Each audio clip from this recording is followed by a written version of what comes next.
Hey everyone, this is the Rewriter writing in. For today's video, I will be continuing my series, Rewriter's Blueprints, and talking about a game I recently played that I have come to absolutely love, Watch Dogs. It's an action stealth, parkour, and hacking adventure, which is a bit of a mouthful, but all comes together through a good story, characters, and overall gameplay loop. Now the reason for this video is not just to praise Watch Dogs, but as the title suggests, explain how this game laid the foundation for a Red Hood game that can be made in a similar style. But before we hop into the rest of this blueprint, if at any point you enjoy this video, leave a like and subscribe to the channel, it really helps me out. But with this intro out of the way, let's dive into the blueprints for a Red Hood game.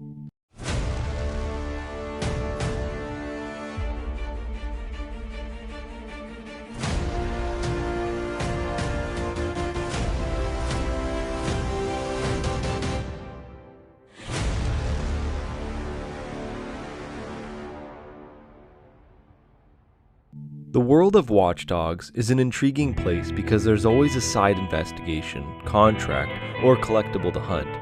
It's a world that begs to be explored, but not only explored, saved. There are random crimes, crimes in progress, and crimes that haven't happened yet, giving the player the chance to stop something terrible from happening. This interconnected knowledge and constantly updating database on criminal activities makes the player feel empowered, like it's their mission to save Chicago in a way no one else can. The power trip Aiden receives from having Chicago in the palm of his hand works perfectly with how Jason would execute his plan of stopping crime, by controlling it.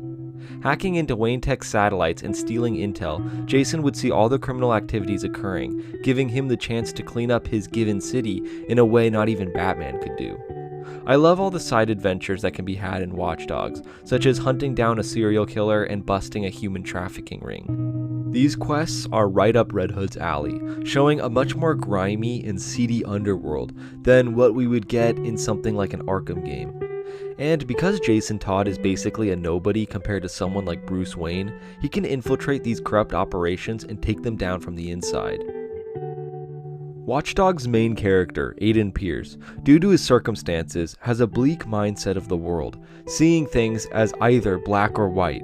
Criminals need to get put down. He goes about this in many different ways, but in the end, every criminal he comes across ends with them staring down the barrel of a gun. This judge, jury, and executioner personality greatly compares to that of Jason Todd. He kills those who hurt and kill others. No one will miss them. It's a rough style of vengeance that is shared between these two characters. And because of Aiden and his quest for revenge throughout this narrative, the tone of this world lends itself to this dark atmosphere. This type of ambiance is exactly what's required for a game centered around Red Hood's bloody crusade to rid the world of crime. The creators of this game established a setting and vibe that complements Jason's world really nicely, showing that if they wanted to, they could write a story for him that would capture this essence in the same way. So the formula for the main character is there. Jason Todd, aka Red Hood, would be styled similarly to Aiden Pearce, on a blood-stained quest to wipe out criminal scum. Watch Dogs' gameplay, while an action game, leans much farther into stealth territory than one would think upon first glance.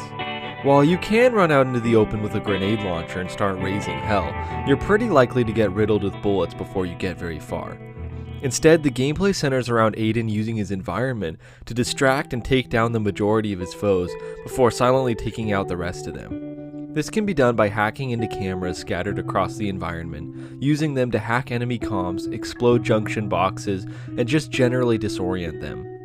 Just as IGN would put it, you feel like Batman, using the environment to scare your enemies before making your move. This style of gameplay would work perfectly for Red Hood, who would use the tactics that Batman taught him while applying them in a more lethal way. In addition to this, Jason has access to a more vast array of gadgets and weapons, which would only enhance the core gameplay established here. Now when you're spotted, you have pretty limited health, so you have to play the game like a cover shooter if you want to make it out of the scenario alive. So this is where I would make some changes, as Red Hood is a lot more capable of a fighter than Aiden is, so he'd have a lot more health and would be able to engage his enemies using his fists and other gadgets. There really isn't any true melee combat in Watch Dogs aside from repetitive finishers, so this feature would be a new innovation for this Red Hood game. Now, it's easy to point to a system such as Free Flow and say, just make the hand-to-hand fights like this. But in truth, I wouldn't want the combat to be like this. While Free Flow is revolutionary and awesome, I've always felt that Red Hood wouldn't fight as gracefully as this system depicts. I foresee him fighting a lot dirtier, and with his attacks being a lot more brawler-esque than acrobatic. My mind goes to a mix between Born Conspiracy and Sifu. Born Conspiracy because of its brutality in street brawl style fights, and Sifu because of the way the character fights, as well as him being able to fight multiple targets at once, unlike the rigid style of Born Conspiracy. I feel that this would make Red Hood seem scarier and more intimidating to the gang members he fights. Now, the biggest improvement that I would make from the foundation of Watch Dogs is the expanded loot economy. The problem in this area is that it's very easy to rack up large amounts of cash, yet you really never feel the need to spend much money because the best weapons can be purchased very early on in the story, and all of the really good weapons and vehicles are unlocked by doing side and story quests. And while there are a few weapons, gadgets, and outfits to choose from in Watch Dogs, because this is Red Hood, this system would need to be heavily upgraded. For starting weapons, I would give Jason the ability to walk into a common gun store for a standard weapon that does pretty average damage, but nothing too fancy. However, for the expensive but extensively customizable and modded weapons, I would tie them to story and gameplay progression, unlocking different black market arms dealers across the different regions of the map, selling exclusive stock, which would not be cheap at all. This would improve the system from Watch Dogs, as in that game, all of the gun store merchants sell the exact same weapons, no matter which region of the map you're in, and their stock never updates. So once you've bought the best weapons from one vendor, there's literally no reason to ever go back to any of these gun store locations. By having different weapons purchasable from different vendors in different locations, this would greatly improve variety, while also giving the player reasons to go to different vendors. And making these weapons expensive gives the player a reason to save money and do other contracts to get money. This progression system would work in the same way for gadgets and armor customization. And because armor customization is important for someone like me, I'd have this be expansive, allowing the player to craft their perfect look for Red Hood. I'd also go back to the old school system of unlocking a cool outfit by beating the game on the hardest difficulty. The outfit that I had in mind for this particular unlock is Jason's Batsuit, which I think would be the ultimate status symbol in terms of customization. As I mentioned earlier in the video, Jason's mindset stems from the thought that crime can be stopped as long as it's controlled. For this particular aspect of the game, here's where I'd inject the Nemesis System from the Middle-earth games. Having the ability to recruit pawns to fight in your bloody gang war against big mob bosses would be truly incredible. I envision Jason hunting down a top lieutenant, scaring the absolute hell out of him, and turning him into a mole so that now you have an inside man. Causing him to betray his mob boss and assuming his position ensures that you have a mob boss at your beck and call, allowing you to control that district. However, other mob bosses will take notice of this and start putting bounties on your head. Having Jason fight through assassins and hitmen on his quest to take down a particular gangster would be so cool and rewarding. Of course, you can take down each criminal organization in whichever manner you see fit, while also building an army of your own. This would give the game so much replay value as you're always looking for the strongest lieutenant to recruit. Plus, this would make the world seem alive, like it's inhabited by real people who have goals and aspirations. I'm inspired in this regard by the feature in Watch Dogs where you can profile people, and it will give a little blurb about them. I'd have this same feature applied to the thugs and gang members that you encounter. Now, a small feature in Watch Dogs that I think would be perfect for a game like this is the morality system.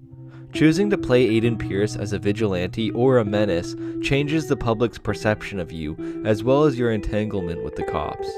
I'd have a similar system, where you can choose to play more like a hero, investing more time into saving people, or be a ruthless punisher, mowing down anyone in your path. I think it would be interesting to have your relationship change with the police depending on status. If you're more of a hero, the police will more or less leave you alone, letting you operate as long as you aren't killing innocents. However, if you play like a villain, the cops will be on you a lot more, and you'll have to deal with them more often. Another situation could include the different interactions that you have with the individuals that you attempt to recruit throughout the story. Perhaps playing more as a villain, it's easier to recruit people because they're more afraid of you, but you are also at greater risk of being betrayed because they don't trust you. Play as a hero, and it's harder to recruit people because they're not as scared of you, but when you have them recruited, they're much less likely to betray you. This would provide a nice cause and effect that would have the morality system be meaningful to the overall experience. Lastly, I want to talk about the story direction and setting. For this particular game, I actually wouldn't want it to take place in Gotham. This is because there are too many heroes there, and I feel like it would be too easy to have this personal Red Hood story kiboshed by the Bat family. Once you have Batman in the story, the focus shifts all to him, even if it's not his story. Plus, I would want the player to feel like they can play as a true villain without having to worry about Batman and Robin getting in the way of him taking down mobsters. So for the setting, to be honest, I'm really not sure where I'd want it to be, just so long as it's not occupied by a famous and powerful superhero. Let me know in the comments section where you'd want this game to take place. And as far as the story, I really think it could be as simple as Jason taking down any criminal organization that comes to mind. My only stipulation is that I would want it to take place after Under the Red Hood, showing Jason furthering the legend of the Red Hood, and using his knowledge from the events of that story to more successfully control crime. I'd want it to be in this time period in particular, so that Joker isn't the main villain of the story. If you've been around my channel for a little while, you know that I despise having the Joker as the main villain in the majority of Batman stories because there are so many other characters to choose from that are equally cool. Heck, since this is a solo Red Hood game, you can even make up a villain, or use a villain that hasn't been in things in a while. Imagine a game where you're taking down crime bosses, but the main antagonist of the game is revealed to be Red X, with the player having to solve the mystery of who he is once and for all. That would be awesome, but I'm curious to know which villains you'd have in this story, so let me know in the comments section. In all, I think Watch Dogs is a great template for a unique Red Hood story. Implementing different elements from other games gives this one a well-rounded experience, and overall makes for a game that I'd love to play. A gritty Jason Todd centered game would be a breath of fresh air from the Arkham games, and flesh out the rest of the DC universe without having Batman take front and center like he always does. So, that's the end of my video. Thank you so much for watching. What do you think of my Watch Dogs inspired Red Hood game? Would you like to see a solo Red Hood game in the future? Where do you think the game should take place, and who would be your ideal main villain? Let me know all of this in the comments below. The links to my Discord and my gaming channel are in the description below. Check them out if you want to hang out more with me in this great community. Also, be sure to check out Treviso Proper Stealth, the gameplay featured in the background, for high quality stealth gameplay videos. The link for his channel is also in the description below. Leave a like if you enjoyed and subscribe to the channel for more content just like this. Thanks again everyone, and this is the Rewriter, writing out.